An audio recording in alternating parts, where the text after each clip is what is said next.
Et salut à tous, c'est Zorbama. Aujourd'hui on se retrouve enfin pour la vidéo tant attendue sur Home Assistant, du coup à savoir l'installation de Home Assistant Community Store. Donc déjà, qu'est-ce que Home Assistant Community Store? Donc en gros, comme je vous ai montré la dernière fois, vous avez une boutique de modules complémentaires qui sont déjà implémentés dedans.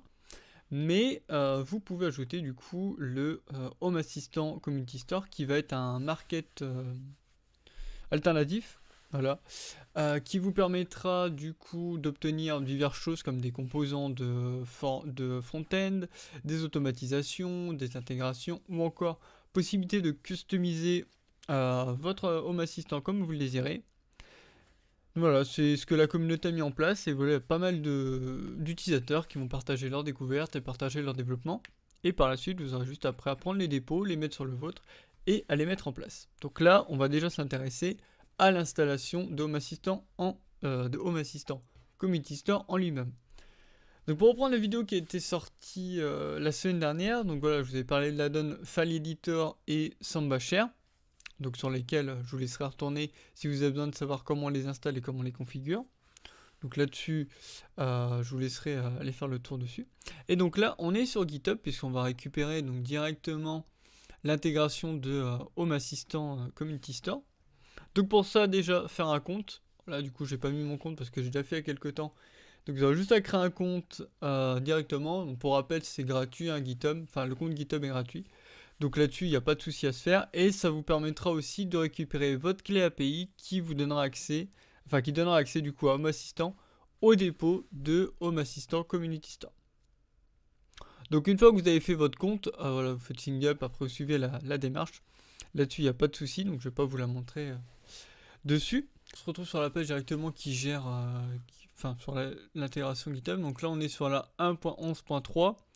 Sachant que quand vous l'aurez intégré pour les mises à jour, ça vous l'indiquera, donc il faudra juste aller dans Home Assistant et ça vous dira qu'il faut le mettre à jour. Donc là-dessus, pas d'inquiétude à se faire. Donc là, vous allez juste aller ici dans hacs.zip pour le télécharger directement. Donc une fois que ce sera fait pour ce téléchargement-là, donc vous allez avoir plusieurs fichiers qui vont être à l'intérieur. Donc là, sur votre Home Assistant, vous allez devoir aller donc ici dans module complémentaire, aller sur File Editor et ouvrir l'interface utilisateur web. Donc là-dedans, vous allez arriver sur une page qui ressemble à ça. Donc vous cliquez ici. Et donc là, vous allez avoir directement config slash, du coup aller dans config slash pour pouvoir naviguer dans les fichiers. Et une fois que ça c'est fait, vous allez vous allez créer un nouveau répertoire.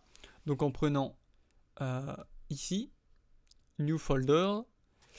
Et New Folder, vous allez l'appeler Custom, comme là il est marqué, Custom underscore Component. Donc une fois que ça se sera fait, vous allez ouvrir du coup votre réseau sur votre PC.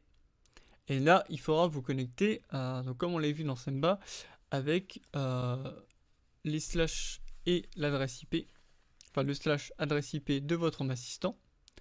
Suite à ça, vous allez pouvoir accéder du coup à un pop-up de connexion. Et dans ce pop-up de connexion, il faudra donc bien sûr rentrer votre Home Assistant, votre nom du Home Assistant, et votre mot de passe que vous avez intégré dessus, dans le menu configuration du Samba Share. Une fois que ça c'est fait, vous allez prendre votre dossier HSS que vous aurez décompressé directement, et vous allez le copier dans le répertoire donc, qui fait config slash custom-component. Une fois que vous serez dedans, vous aurez HACS qui sera dedans, comme on le voit là à l'écran. Donc suite à ça, vous allez retourner dans les configurations. Vous avez possibilité donc d'aller toujours en configuration dans paramètres. Et dans paramètres, vous faites redémarrer ici dans gestion du serveur. Contrôlez votre serveur Home Assistant à partir de Home Assistant. Voilà. Donc une fois que ce sera fait, que vous l'aurez redémarré, il faudra attendre un petit peu, voilà, que ça se mette en place et que ça redémarre. Et si par contre vous voyez que ça passe pas, n'oubliez pas de vider du coup le cache de votre navigateur directement, donc peu importe le navigateur sur lequel vous êtes, videz quand même le cache pour être sûr, parce que parfois ça peut bloquer. Voilà. Donc une fois que ça c'est fait, vous allez devoir aller dans appareil et services, donc intégration, appareil, entité et zone. Ici, vous allez devoir vous rendre dans ajouter l'intégration qui est juste en bas. Là, vous allez avoir le pop-up qui apparaît. Vous taperez HACS. Je vais le mettre mal. Voilà, vous cliquerez là-dessus. Là, ça vous demandera de le configurer. Bon, là, moi, ça m'est abandonné parce que j'en ai déjà un et qu'on ne peut en faire qu'un. Donc là, ils vont vous demander d'aller sur GitHub. Donc, je trouverai... Enfin, je vous remettrai le petit screen que j'ai qui vous montrera ce que ça vous met. Une fois que ça c'est fait, vous allez devoir donner l'autorisation à Home Assistant de se lier à votre compte GitHub, comme c'est montré sur l'écran. Et ensuite, ce sera terminé, ça vous mettra donc congratulations, et comme quoi votre device est maintenant connecté.